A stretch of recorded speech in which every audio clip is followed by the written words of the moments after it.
সৌদির বাচ্চা না যে ৩৫টা বউ নিয়ে ইসরায়েলের কাছে মাথা নত করবে। এটা আরব আমিরাতের বাচ্চা না যে ২০টা বউ থাকার পরে ওই ইসরায়েলের কাছে মাথা নত করবে। এলা এই জাতি না।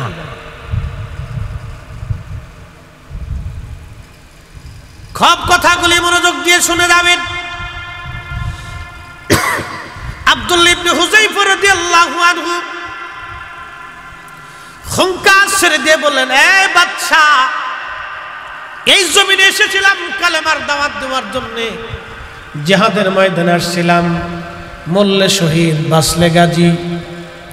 তোমার এই সামান্য রোম সাম্রাজ্যের আশা, সম্রাট হওয়ার ধোঁকায়, তোমার মেয়ে বিবাহের চিন্তায় আমি রাসূলুল্লাহ সাহাবী আখিরাত বরবাদ করার জন্য জমিনে আসি নাই। একবার জোরে বলা যাবে আল্লাহু আকবার। না না, আরো জোরে বলেন না ইয়া রাসূলুল্লাহ। তার মানে বোঝা গেল সাহাবী তো সাহাবী, সেদিন এত বড় সাম্রাজ্যের কাছে একজন সাহাবী মাথা নত করে নাই, আর আজকে পুরো একটা ছোট্ট ইসরায়েলের কাছে আরব দেশের রাজারা মাথা নত করে আছে। কথা কন না কেন, ঠিক কিনা? ওরা আবার আমার দেশে এসে ৮ টাকার তারাবি চালু করে দিল, আমার দেশের মসজিদের ভিতরে ভেজাল বাঁধাইলো, সমাজে ভেজাল বাঁধাইলো। কারণটা কি? একটা ছোট্ট ইসরায়েলের কাছে তোমরা মাথা নত করছো।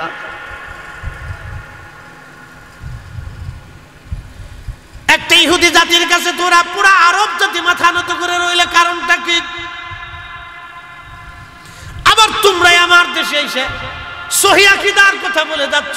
ঈমান আকীদা কি শাহজালাল রাহমাতুল্লাহ আলাইহি জানতেন না? দিন কি খাজা বাবা আজমিরি জানতেন না?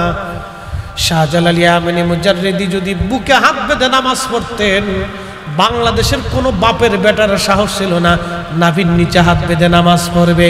উনি নাভির নিচে হাত বেঁধে নামাজ পড়েছেন বিদায় এদেশের 18 কোটি মুসলমান নাভির নিচে হাত বেঁধে নামাজ পড়ে। কথা কর না কেন, ঠিক কিনা? আপনাকে বুঝে কবরে যেতে হবে, যেতেই হবে আদত বা কাল। আপনাকে বুঝে তারপরে কবরে যেতে হবে।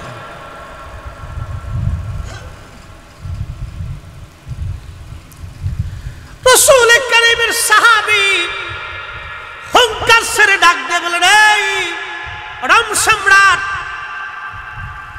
আমি রাসূলুল্লাহর সাহাবী, জীবন চলে গেলেও তোমার এই প্রস্তাবে আমি কখনো রাজি হব না। আপনি ফিলিস্তিনের গাজার ছোট্ট বাচ্চার দিকে তাকান, মা নাই বাবা নাই। সাংবাদিক জিজ্ঞেস করলো, তুমি কেমন আছো? বলে আলহামদুলিল্লাহ। বাবাজি, ওদের কান্নার আওয়াজ আসলে, অবস্থাগুলি দেখলে সহ্য হয় না, আমাদের কাছেই ব্যথা লাগে। তাহলে বুঝেন তো আরবের রাজারা কত বড় নিকৃষ্ট, একটা ইহুদি জাতির কাছে মাথা নত করে আছে। তারা শুধু ক্ষমতার মসনদের জন্য মাথা নত করে আছে। কিন্তু ফিলিস্তিনের ছোট্ট বাচ্চাকে জিজ্ঞেস করার পরে বলে, হাসবুনাল্লাহু নি'মাল ওয়াকিল, নি'মাল মাওলা ওয়া নি'মান নাসীর। কোথায় সেই মুসলমান আজ হারিয়ে গেল? ওদের পেট্রোডলারের মৌলবীরা আজ আমার দেশে আইসে ভেজাল বাঁধাইতেছে মসজিদে মসজিদে। কারণ কি? আমি তো 1450 বছর ধরে হকের উপরে আছি। আমি তো রাসূলের তরিকায় নামাজ পড়ি, সাহাবীদের তরিকায় নামাজ পড়ি, ওলিদের তরিকায় নামাজ পড়ি। আমি তো সঠিক বিশ্বাস ঈমান মানহাজের উপরে প্রতিষ্ঠিত আছি। তুমি নতুন করে আমার দেশে ভেজাল বাঁধাইলা, কারণ কি? এটা শাহজালালের জমিন, শাহপরানের জমিন, শাহ আলী বুগদাদির জমিন, খানজাহান আলীর জমিন, খাজা বাবা আজমিরের জমিন, নিজামুদ্দিন আউলিয়ার জমিন, কুতুবউদ্দিন কাকির জমিন, আল্লাহর ওলিদের জমিনে এই সৌদি আরবের পেট্রোডলার মৌলবীর দেওয়া ইসলাম দেশে চলবে না। এটা শাহজালাল মদিনা থেকে যে ইসলাম এনেছিলেন ওটাই এই জমিনেই চলবে। কথা বলেন ঠিক না বেঠে? কষ্ট হইতেছে আপনাদের না? শরম টরম পাইতেছেন না আপনারা? তাহলে বলেন ঠিক না বেঠিক? হাত উঁচা করে বলেন ঠিক না বেঠিক? আল্লাহ কবুল করুন সকলে বলে না লজ্জা শরম পাওয়ার কিছু নেই আপনাকে বুঝে যেতে হবে মানবেন না কোনো সমস্যা নেই আল্লাহর কিচ্ছু আসে যায় না সমগ্র আরবের রাজারা যদি ইহুদিদের কাছে মাথা নত করে থাকে আল্লাহ এমন একটা জাতিকে তাদের সামনে দাঁড়া করে রাখছে তাদের সন্তান শহীদ হয়ে গেছে কিন্তু তারা মাথা নত করে নাই কি কথা কন না কেন আল্লাহ ওই জাতিকে দাঁড়া করে রাখছে পাহাড়ের মতো দাঁড়া করে রাখছে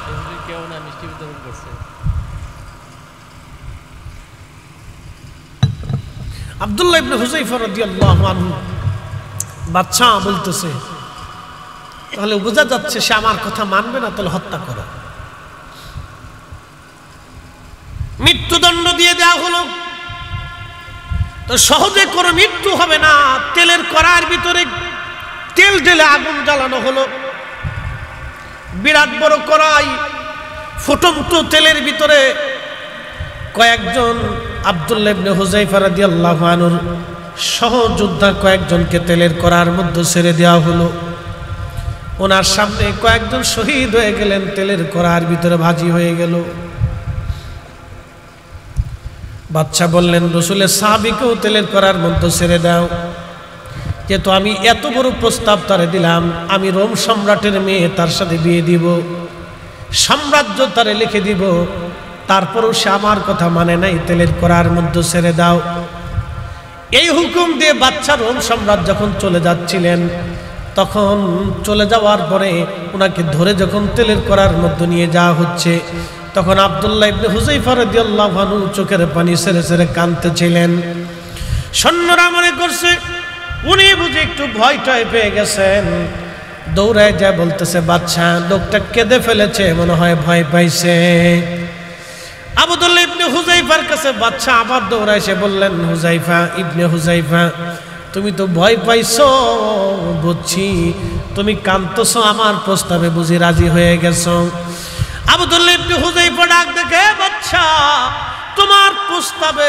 তোমার ভয়ে আমি কান্দি না তোমার প্রস্তাবে আমি রাজি হই নাই তাহলে কেন তুমি কান্দো আব্দুল্লাহ ইবনে হুযায়ফা ডাক দিয়ে বলেন রোম সম্রাটে আমি একটা আফসোসের জন্য কাঁদতেছি আল্লাহ কেন আমাকে একটা জীবন আল্লাহ দিলেন আমাকে যদি আল্লাহ 1000 জীবন দিতেন আমি একবার শহীদ হইতাম আবার আল্লাহ জীবন দিতেন আবার আমি শহীদ হইতাম আবার আল্লাহ জীবন দিতেন আবার আমি শহীদ হইতাম আবার আল্লাহ জীবন দিতেন 1000 বার জীবন দিতেন 1000 বার আমি শহীদ হইতাম আমাকে কেন একটা জীবন দেয়া হয়েছে একটা জীবন আমাকে কেন দেয়া হলো একটা জীবন আমাকে কেন দেয়া হলো একটা জীবন কেন দিল এই আফসোসের জন্য আমি চোখের পানি ফেলে ফেলে কাঁদি একবার জোরে বলা যাবে কি ইয়া রাসূলুল্লাহ চিৎকার করে জোরে বলেন আল্লাহু আকবার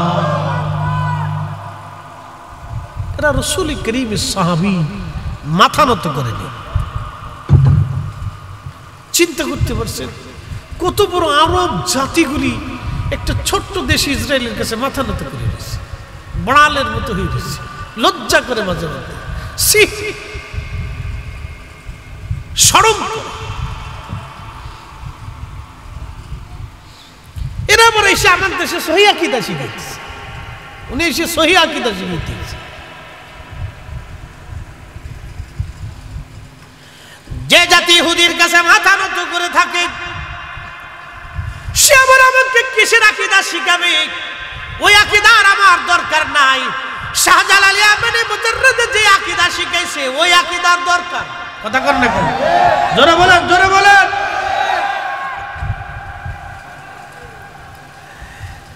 এই জমিনের ওলিরা যে আকীদা শিখিয়ে গেল সে আকীদার দরকার 70 আর 20 হুজুর কুতুবুল ইরশাদ আল্লাহু আকবার জোরে বলেন আল্লাহু আকবার যে ইমানে কুতুবুল ইরশাদ হয়েছিলেন যে আকীদায় ওই আকীদায় আমাদের দরকার বুঝে যাবেন আপনি কবরে চলে যাবেন হায়াত শেষ বলছিলাম 4টে জিনিস আল্লাহ নির্ধারিত করে দেন 1 নম্বর হায়াতের গণ্ডি শেষ হয়ে গেলে দুনিয়াতে আর বেঁচে থাকার কোনো সুযোগ নাই ওয়ালাই ইউআখিরাল্লাহু নাফসান ইযা জাআ আজালুহা। আমার আল্লাহ কোরআনে বলতেছেন, বান্দারে তোমার হায়াতের গণ্ডি যদি একবার শেষ হয়, পৃথিবীতে থাকার আর কোনো সুযোগ নাই। আর একবার যদি তুমি চলে যাও, পৃথিবীতে আসার আর সুযোগ নাই। একটাই মাত্র জীবন, কাজে লাগায় যেতে হবে। ইমানে আকিদায়, ইমানে আকিদায়, ইমান আকিদা ইমানে আমলে পরিপূর্ণ করে যাওয়া লাগবে। একটা মাত্র জীবন কাজে লাগান, একটা মাত্র জীবন কাজে লাগায় দেন, কাজে লাগায় দেন। যেই পথে অলিরা সেই পথে আমরা, যে পথে অলিরা সেই পথে আমরা। কি কথা কন না কেন, ঠিক কিনা? কারণ অলিরা নবীকে ভালোবেসে নবীর কদমের গোলাম হয়ে তারা কবরে চলে গেছে, গোলাম হয়ে কবরে চলে গেছে। উপস্থিতি এগুলি বুঝতে হবে আমাদেরকে। নানান ধরনের ফিতনা আসতেছে। কি সমস্ত আজাইরি জিনিস আমার দেশে এসেছে। ছোট্ট ইসরায়েলের কাছে যারা মাথা নত করে, যাদের বাচ্চারা, তারা এসে আমাদের দেশে আকীদা শিখাইতেছে, ধর্ম শিখাইতেছে।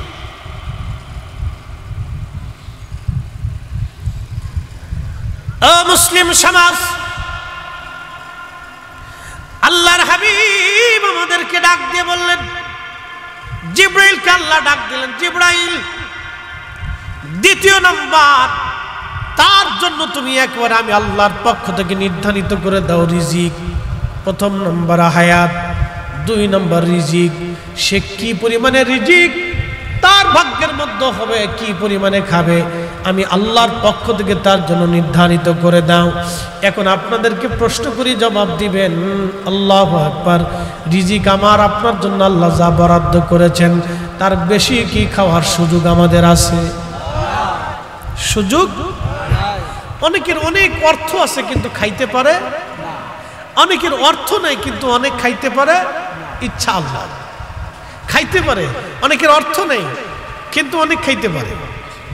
আবার অনেকের অর্থ আছে কিন্তু খাইতে পারতেছে না। তাহলে রিজিক কি পরিমাণে খাবেন, কোথায় কতটুকুন বরাদ্দ, এটা আল্লাহ রাব্বুল আলামিন ওই সময় নির্ধারিত করে দেন।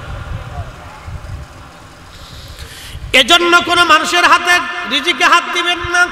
কুরআনে আল্লাহ রাব্বুল আলামিন বলতেছেন, ওয়া তারজুকু মান তাশাউ বিগাইরি হিসাব। বুঝতে কি আপনাদের কোনো অসুবিধা হচ্ছে? কাউরে গালি টালি দিছি, কষ্ট দিছি না? বুঝে যেতে হবে। যে জাতির আমিররা একটা ছোট্ট ইহুদিদের কাছে মাথা নত করে বিড়ালের মতো বসে থাকে, মিউ মিউ মিউ মিউ করে। এদের মৌলবীরা আপনার দেশে এসে আবার ঈমান আকীদা শিখাইতেছে। কি আশ্চর্য! প্রিয় উপস্থিতি, খুবই মনোযোগ দিয়ে শুনে যাবেন কথা। যদিও আমার কারো কাছে কষ্ট লাগতে পারে, কিচ্ছু করার নাই, কিছুই করার নাই। আমাদের হক বাতিলের লড়াই, যা আলহাম ওয়া জাহাকাল বাতিল ইন্নাল বাতিলা কানা জাহুকা। সত্যের আগমনে মিথ্যা দূরীভূত হবে। মিথ্যা হাজার চেষ্টা করলেও সত্যের উপর বিজয় হতে পারে না। সত্য সবসময় সত্য থাকবে, মিথ্যা পরাভূত হবে, এটি চির সত্য কথা। মনে রাখবেন কথাগুলি। রিজিক কি পরিমাণে বান্দার জন্য আল্লাহ নির্ধারিত করলেন, সেটা আল্লাহর ইচ্ছা।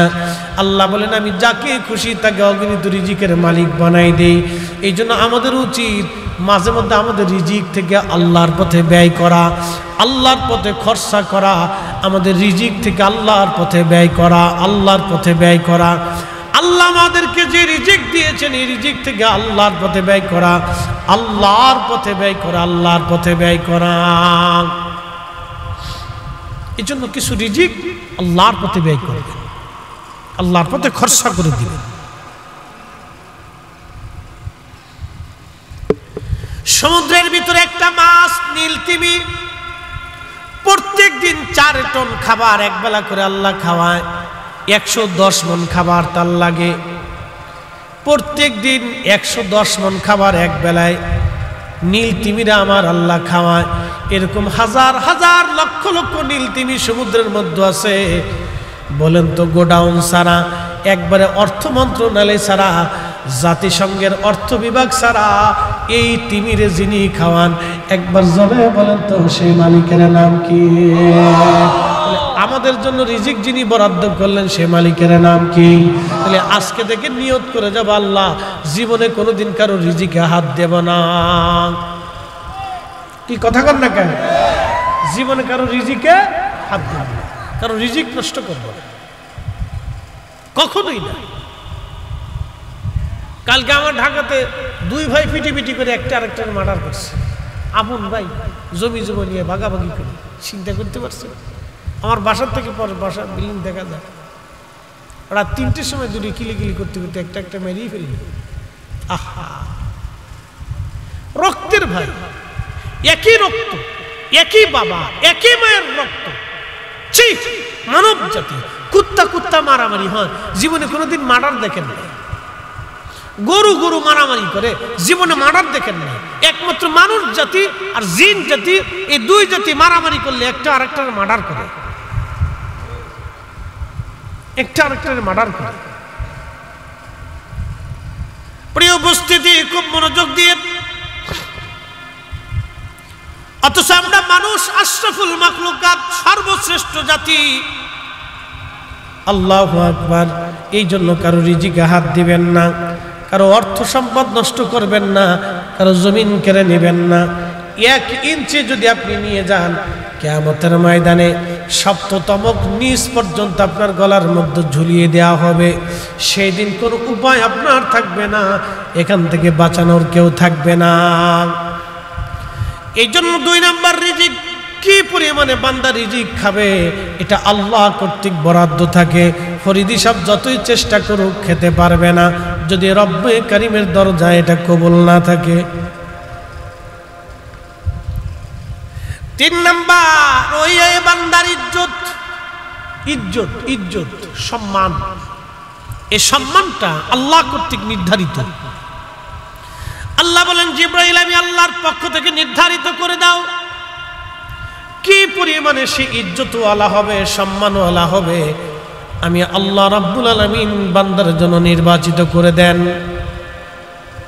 এই জন্য আপনি কারো ইজ্জতে হাত দিবেন না, কারো সম্মান আপনি নষ্ট করতে যাবেন না। মনে রাখবেন, আল্লাহ রাসূল বলেছেন, এক মুসলমান আরেক মুসলমানের মাল এবং সম্পদ আল্লাহ হারাম করেছেন। এক মুসলমান আরেক মুসলমানের মাল হারাম করেছেন। এক মুসলমান আরেক মুসলমানের মাল নেবে না, ইজ্জত নেবে না। এক মুসলমান আরেক মুসলমানের ক্ষতি করবে না। এক মুসলমান আরেক মুসলমানের ভাই হয়ে থাকবে। এক মুসলমান আরেক মুসলমানের হিংসা করবে না, ঘৃণা করবে না। এক মুসলমান আরেক মুসলমানের সঙ্গে হিংসা করবে না, অহংকার করবে না। এইভাবে আল্লাহ রাসূল আমাদেরকে শিক্ষা দিয়ে দিলেন। আল্লাহর নবী বলেন, উম্মত তোমার তরকারির মধ্যে তুমি ঝোল বাড়ায় দাও। সাহাবীরা বলেন, ইয়া রাসূলুল্লাহ কেন ঝোল বাড়াবো? আল্লাহর নবী বলেন, উম্মত রে, ঝোল এই জন্য বাড়াবা, তোমার প্রতিবেশীদেরকে এই ঝোলে অংশগ্রহণ করাও, তোমার খাবারের সঙ্গে প্রতিবেশীদেরকে খাওয়ায় দাও। চিন্তা করতে পারছেন কতটুকুন দূরবর্তী চিন্তা আল্লাহর হাবিবের ছিল, যে উম্মতকে এইভাবে সরাসরি আল্লাহর নবী হাতে কলমে শিক্ষা দিয়ে গেছেন। কেন? আপনাদেরকে আজকে একটা পরিসংখ্যান দিই। যদি আপনার বাড়ি থেকে সুন্দর খাবার আপনার প্রতিবেশীরা খায়, তাহলে কি ঝগড়া বাড়ে না ভালোবাসা বাড়ে? ভালোবাসা বাড়ে। আপনাদের গ্রামে অনেক সময় দেখা যায়, অনেক অনেক গ্রামের ভিতরে দরিদ্র মানুষ আছে, 6 মাস 1 বছরে ভালো কোনো খাবার ঘরে রান্না করার তেমন কোনো সুবিধা থাকে না। ছেলে মেয়েরা তেমন অর্থপুঞ্জি নেই, কামাই রুজিতে দুর্বল। আপনার ঘরে সুন্দর রান্না হয়েছে, আপনার ঘর থেকে সুন্দর রান্না হওয়ার পর ওই চাচা, ওই দাদা, ওই দাদি বা চাচি যারা মুরব্বী থাকে, তাদেরকে ডেকে এনে ঘরের ভিতরে নিয়ে খাওয়াবেন। আর না হয় ঘরের ভিতর থেকে একটু টিফিন কিনি করে কিছু গোশত তরকারি খাবার ওই মুরব্বীর ঘরে নিয়ে পৌঁছে দিয়ে বলবেন, দাদা তুমি এটা খাওয়ার আমার জন্য দোয়া করো। ওই লোকটা ওই খাবারটা খাওয়ার পরে আপনার জন্য এমন একটা দোয়া করবে, যে দোয়াটা 1000 টাকা দিলেও, লক্ষ কোটি টাকা দিলেও পাবেন না। কথা ঠিক কিনা? আল্লাহ রাসূল এগুলি আমাদেরকে আমাদেরকে এগুলি নবীজি করতে বলেছেন। বলে তোমরা এগুলি করো, তোমার রিজিক থেকে তোমার ভাইকে খাওয়াও, তোমার প্রতিবেশীদেরকে খাওয়াও। কসবাবাসী, তালতলাবাসী খুবই মনোযোগ দিয়ে শুনিয়া যান। আল্লাহর নবী বললেন ইজ্জত কি পরিমাণে হবে আমি আল্লাহ রাব্বুল আলামিন বান্দার জন্য নির্বাচিত করে দিলাম। চতুর্থ নম্বর, আল্লাহ রাব্বুল আলামিন ওই বান্দার আমলনামা, আমল কি পরিমাণে হবে আমল। এই যে শুনেন, মানুষ নাফরমান হয়ে যায় না, বেঈমান হয়ে যায়। কেমনে হয়? এই যে বুঝাইতেছি কি পরিমাণে তার আমল হবে আল্লাহ ওই সময় নির্ধারিত করে দেন। এরপরে রাসূল করিম হাদিসের মধ্যে বলেন একজন ব্যক্তির সারা জীবন সুন্দর আমল হলো, কিন্তু শেষ সময় সে বেঈমান হয়ে কবরে চলে যায়। আবার এমনও কিছু ব্যক্তি আছে দীর্ঘ জীবনে তার আমলটা অসুন্দর, কিন্তু শেষ বয়সে আল্লাহর দরবারে এমন ভাবে তওবা করে, সে তওবা করে আল্লাহ ওয়ালা হয়ে কবরে চলে যায়। যেমন মালিক ইবনে দিনার রাহিমাহুল্লাহ, পূর্ব সময়ে তিনি মদপায়ী ছিলেন, তিনি ট্যাক্স আদায়কারী বান্দা ছিলেন, কিন্তু একটা ভুল তাকে এমন একটা পর্যায়ে নিয়ে গেল, এমন একটা তওবা তারে আল্লাহ পর্যন্ত পৌঁছায় দিল।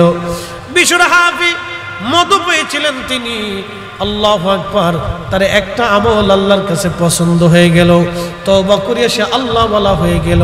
নিজামুদ্দিন আউলিয়া ডাকাত ছিল, সন্ত্রাস ছিল, তওবা করিয়া আল্লাহ ওয়ালা হয়ে গেল। আবার পৃথিবীতে এমনও কিছু মানুষ ছিল যাদের জীবনে আমল সুন্দর, কিন্তু শেষ সময় নাফরমান হয়ে বেঈমান হয়ে বদ আকীদা নিয়ে তারা কবরে চলে গেল। 1450 বছর ধরে আসা ইসলাম ধর্ম, ঈমান, আকীদা যেটা সঠিক, আপনি এটা বাদ দিয়ে নতুনটা নিয়ে নিলেন, আপনার আখিরাত আপনি বরবাদ করে ফেলছেন। কি কথা কর না কেন, ঠিক কিনা? আখিরাত শেষ। আখিরাত কি? আস্তে কোনকে ডরে, আখিরাত কি শেষ, জিরো। ভালো করে বুঝে যাবেন, ভালো করে বুঝে যাবেন।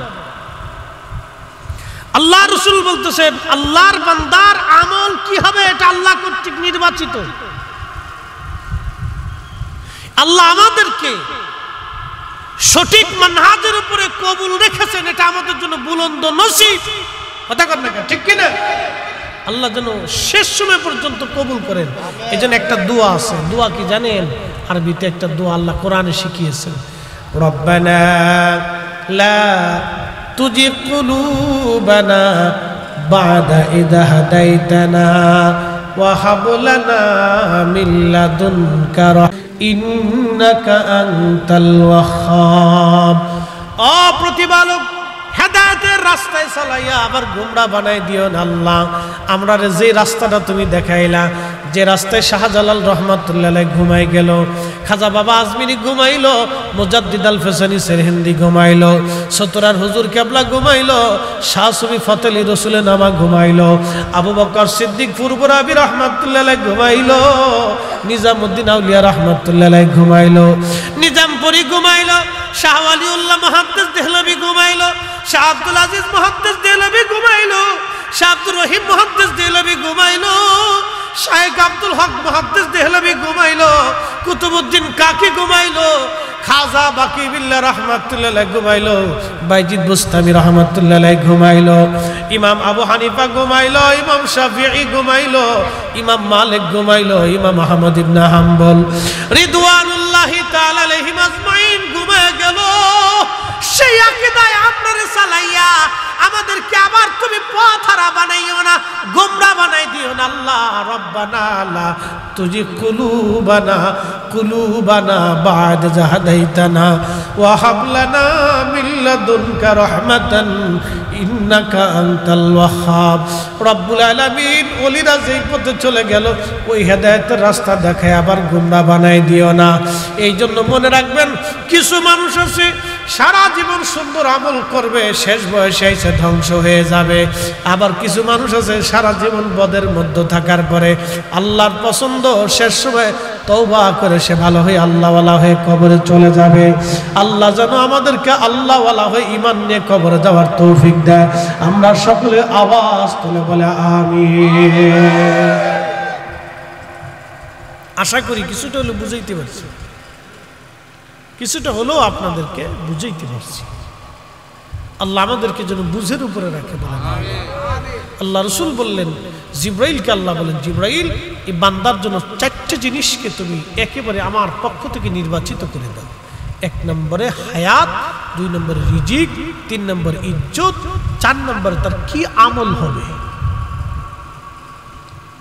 তার কি আমল হবে, সে শেষ সময়ে কি আমল করবে, খাতেমা বিল খায়ের হবে কিনা, শেষ সময়টা তার ইমানের দৌলতে হবে কিনা। মনে রাখবেন, ইমানের দৌলত কিন্তু সবচেয়ে বড় দৌলত। এটা একবার ক্ষীণ হয়ে যদি আপনি চলে যান, তাহলে আপনার আমার জন্য মহা সর্বনাশ, অনেক বড় সর্বনাশ। 4টে জিনিস আল্লাহ কর্তৃক একবারে নির্ধারিত করে দেন। অতএব আপনারা সবসময় আল্লাহর কাছে দোয়া করবেন, আল্লাহ হেদায়েতের রাস্তায় চালায়, গোমরা বানায়, পথভ্রষ্ট বানায়। যে হেদায়েত আমাদেরকে দেখাইছো, এটা দেখানোর পরে আমাদেরকে আর গোমরা বানাই দিও না। মনে রাখবেন এটা। 4 মাস পরে আল্লাহ রুহু ফুকায় দেয় মায়ের রেহেমের ভিতরে। এরপরে আল্লাহ রাব্বুল আলামিন মায়ের রেহেমের ভিতরে এটা বাড়াইতে থাকে, পৃথিবীতে আল্লাহ নিয়ে আসে। ওই যে আল্লাহ বলেন, অকুনতুম আমওয়াতা, তোমরা একবারে নির্জীব ছিল, কোনো অস্তিত্ব তোমাদের ছিল না। ফাআহইয়াকুম, তোমাদেরকে জীবন দিছি, একটা জীবন দিলাম, চোখ দিলাম, কান দিলাম, হাত দিলাম। দেখেন তো, ছোট্ট বাচ্চা ছোট্টকালে অনেক সুন্দর, আমরা ছোটকালে অনেক সুন্দর ছিলাম, কিন্তু এখন আমাদের চেহারা এরকম হলো কেন? কালের পরিক্রমা। নিখুঁত করে আল্লাহ মায়ের রেহেমের ভিতরে তৈরি করলেন, কতই না চমৎকার, কতই না সুন্দর। দুনিয়াতে আসার পরে আমার দেশের অনেক মেয়েরা আলতা লাগায়, সুরু লাগায়, পাউডার লাগায়, মেকআপ লাগায় সুন্দর হওয়ার জন্য। কিন্তু আমার আল্লাহ মায়ের রেহেমের ভিতরে ওই বাচ্চাটাকে এত সুন্দর করে বানাইছিলেন, কোনো সোনু পাউডার কিচ্ছু লাগে নাই, কোনো ওষুধ মেডিসিন কিছু লাগে নাই। আল্লাহ এই জন্য বলছেন, লাকাদ খালাকনাল ইনসানা ফি আহসানি তাকওয়ীম।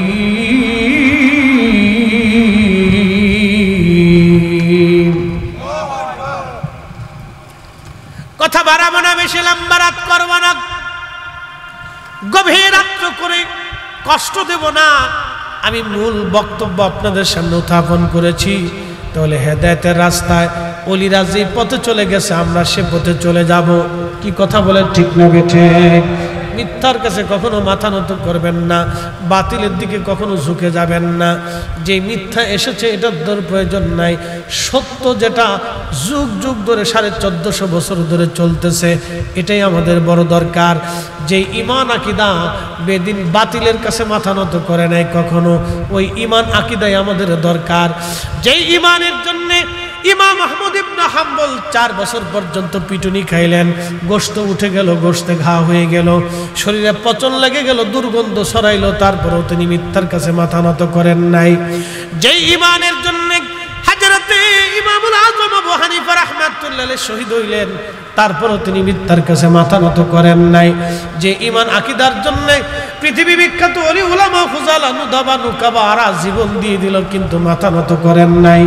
আমরা সুন্নিরা সেই ইমানে, সেই আকিদায় থাকবো, আমরা মিথ্যার কাছে কখনোই মাথা নত করব না। হাত উঁচা করে বলেন, ঠিক না বেঠে?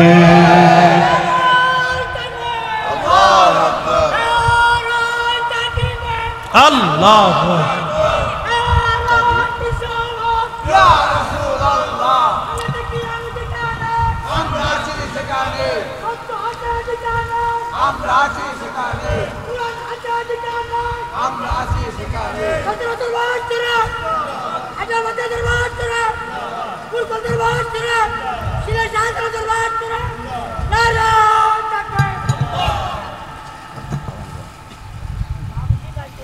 না, এর শেষ না করা পর্যন্ত থামবো না।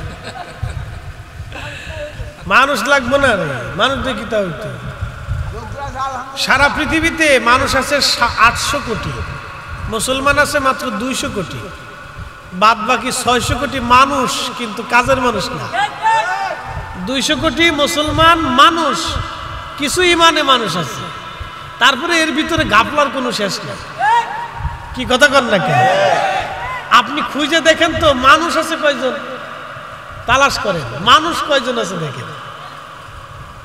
আমরা শুধু সিরাতে সুরতে মানুষ দেখা যায়, কিন্তু অরিজিনাল মানুষ কয়জন আছে? অরিজিনাল মানুষ যারা ছিলেন তারা তো কবরে ঘুমাই গেছে, কুতুবুল এরশাদ ঘুমাই গেছে, আবু বকর সিদ্দিক ফুরফুরাবি ঘুমাই গেছে, এই সমস্ত ওলি যারা ছিলেন তারা ঘুমাই গেছেন, তারা মানুষ হয়ে কবরে গেছেন। কি কথা কন না কেন? ঠিক কিনা? আমরা তো শুধু সিরতে সুরতে মানুষ, কাজে মানুষ কয়জন? আমরা তো সিরতে সুরতে মানুষ। তো যে কয়জন আছে সেই কয়জনে আলহামদুলিল্লাহ। কবরে তো আর এত কেউ যাবে না, আমার একাই যেতে হবে। কথা ঠিক কিনা? কবরে তো আমার সাথে কেউ যাবে না, একাই যেতে হবে। মেহেশ্বরের মাঠে 4 জায়গা মানুষ একা থাকবে। সন্তান সন্ততির কথা বলে যাবে, কেউ কারো কথা মনে রাখবে না। কবরের দেশে তো আপনি একাই। কে থাকলো না থাকলোটা আমার বিষয় না গো বাবাজি। মানুষ হলো বা না হলোটা আমার বিষয় না। মানুষের মতো মানুষ একজন হলেই হয়। মানুষ হইয়া ভবেতে আসিয়া মানুষের করিলাম কি? আমি নবী না মানিলাম কি যে ভুল করিলাম। ঠিক কিনা? আমি নবী না মানিলাম কি যে ভুল করিলাম, ভস্মে ঢালিলাম ঘি। মানুষ হইয়া ভবেতে আসিয়া মানুষের করিলাম কি? মানুষের করিলাম কি?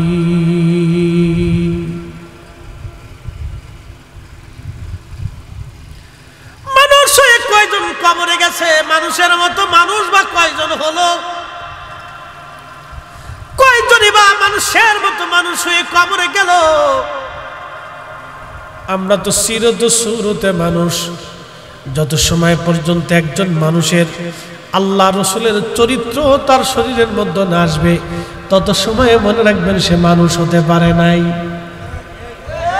হ্যাঁ, আস্তে বলেন কেন? জোরে বলেন। রসুল কারীমের চরিত্র যদি কারো অন্তরে না আসে, বুঝবেন তত সময় পর্যন্ত সে মানুষ হতে পারে। দেখতে মানুষ।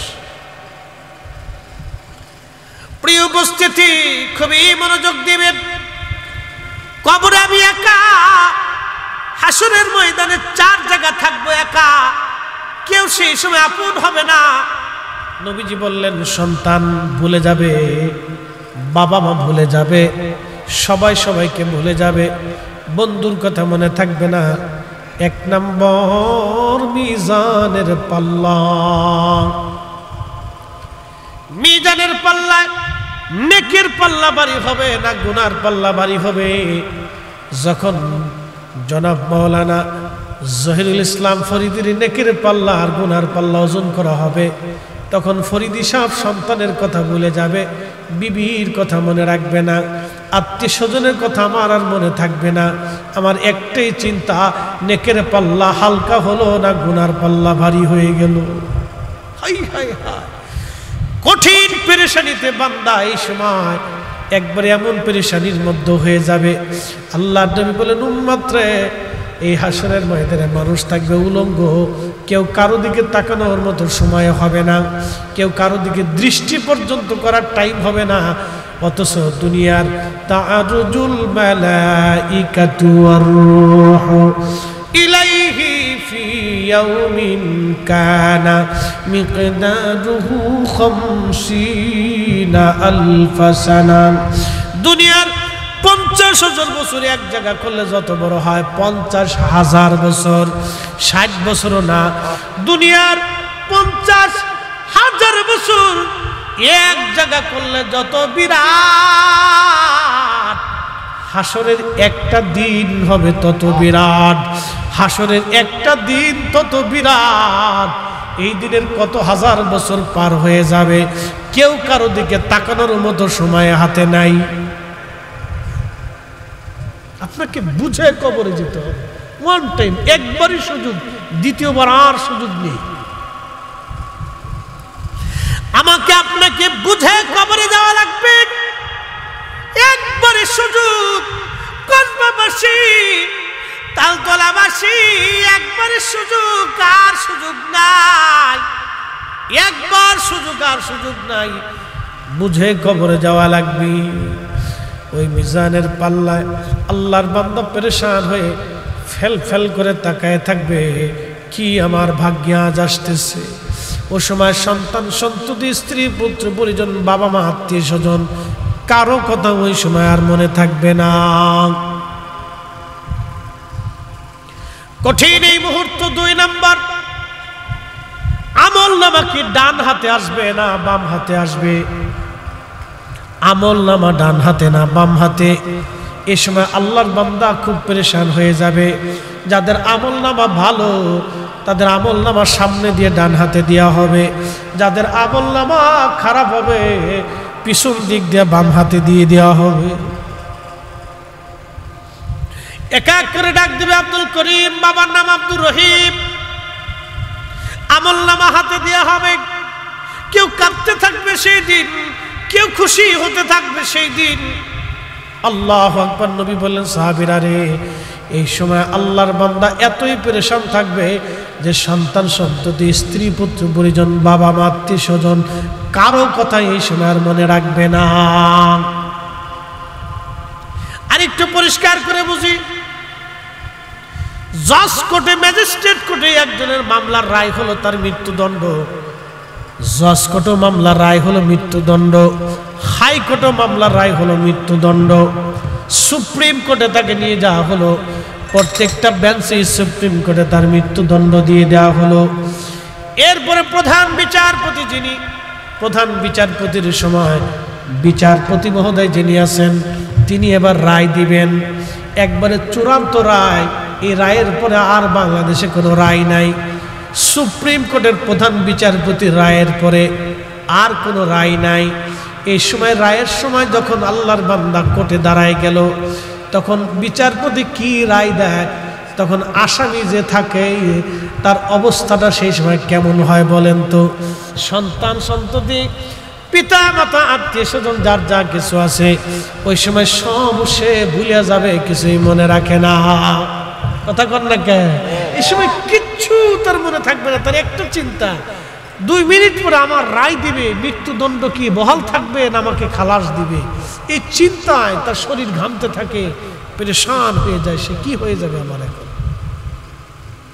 বুঝতে পারছেন তো? ডান হাতে আমল নামা না বাম হাতে আমল নামা, এই সময় বান্দা পেরেশান হয়ে যাবে। অতএব দুনিয়া থেকে ওয়ান টাইম, একবারে সুযোগ। যে ইমানে, যে আকীদায় শাহজালাল, শাহপরান, শাহ মাকদুম, শাহ আলী বুগদাদি, খানজাহান আলী, 4 ইমাম, 4 তরিকা, ওলি, গাউস, কুতুব, আখের, আব্দাল, উলামা, খুদালা, নুজাবা, নুকাবা, আল্লাহর কুতুব, আল্লাহর মুজাদ্দিদরা যে ইমানে, যে আকীদায় ঘুমিয়েছে, সেই ইমান আকীদার নাম আহলে সুন্নাত ওয়াল জামাত। এই জামাত জীবন চলে গেলেও ছাড়া যাবে না। কথা বলেন না, ঠিক কি না? জীবন চলে গেল সারা যাবে না। ছেড়ে দিলে এই জামাতের কোনো লস নাই, এটা আপনার লস। অর্থাৎ মেহশর বড় কঠিন জায়গা। আপনাকে এখান থেকে কিছু সামানা নিয়ে যেতে হবে। আল্লাহ তৌফিক দিক। সকলে বলে না আমিন। একটু সময় জিকির করি, লা ইলাহা ইল্লাল্লাহ, জোরে লা ইলাহা লা ইলাহা হাসবি রাব্বি জাল্লাল্লাহ মা ফি কলবি গায়রুল্লাহ। আহা নূর মুহাম্মদ সাল্লাল্লাহু, বলি নূর মুহাম্মদ সাল্লাল্লাহু, পড়ি লা ইলাহা ইল্লাল্লাহ, লা ইলাহা ইল্লাল্লাহ, জোরে আল্লাহ আল্লাহ আল্লাহ আল্লাহ আল্লাহ আল্লাহ জবান খুলে একসাথে আল্লাহ আল্লাহ আল্লাহ আল্লাহ আল্লাহ আল্লাহ আল্লাহ আল্লাহ আখেরাতে পার হবি তুই ফুলসিরাতের পৌয়াল আল্লাহ আল্লাহ আল্লাহ আল্লাহ আল্লাহ যেই দিন কাজী হবি জর্রা জর্রা হিসাব দিবে হা আল্লাহ যেই দিন কাজী হবি জর্রা জর্রা হিসাব নিবি হা সেই দিন তোমাকে তরাবে সেই দিন তোমাকে তরাবে মুহাম্মদ রাসূলুল আখিরাত পার হবি তুই ফুলসিরাতের পৌয়াল আল্লাহ আল্লাহ আল্লাহ আল্লাহ আল্লাহ আল্লাহ ইলাহা ইল্লাল্লাহু মুহাম্মদ রাসূলুল আখিরাত পার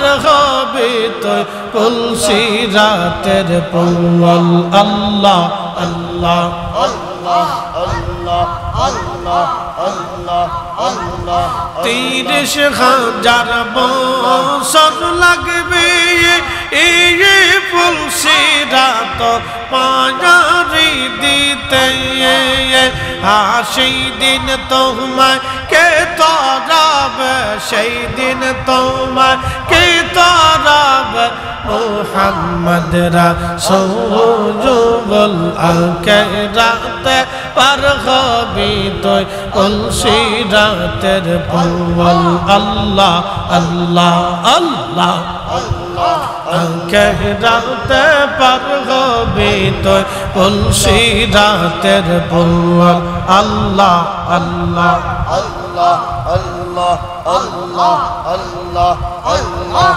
আল্লাহ আল্লাহ আল্লাহ আল্লাহ আল্লাহ আল্লাহ যেই দিন কাজী হবি জর্রা জর্রা হিসাব দিবে এই আল্লাহ যেই দিন কাজী হবি জর্রা জর্রা হিসাব দিবে সেই দিন তোমাকে তরাবে সেই দিন তোমাকে তরাবে মুহাম্মদ রাসূলুল আখিরাত পার হবি তুই ফুলসিরাতের পৌয়াল আল্লাহ আল্লাহ আল্লাহ আল্লাহ আল্লাহ আল্লাহ আল্লাহ আল্লাহ আল্লাহ আল্লাহ আল্লাহ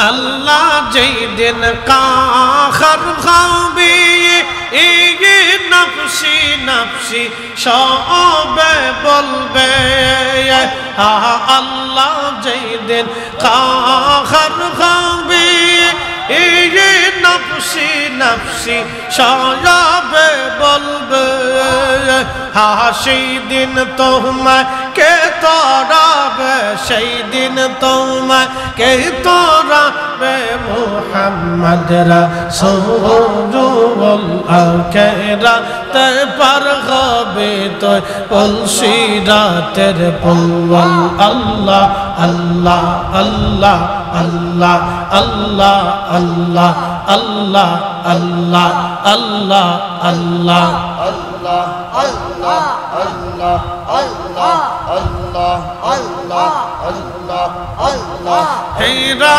হতে ধার হবি চুলো হতে চিজি কোন হবে সেই দিন তোমাকে তোরাবে সেই দিন তোমাকে তোরাবে মুহাম্মদ রাসূল আকে রাতে পার হবি তুই তুলসী রাতের ফুল আল্লাহ আল্লাহ আল্লাহ আল্লাহ আল্লাহ আল্লাহ আল্লাহ আল্লাহ আল্লাহ আল্লাহ Allah, Allah, Allah, Allah, Allah, Allah, Allah, Allah, Allah, Allah, Allah, Allah, Allah, Allah, Allah, لا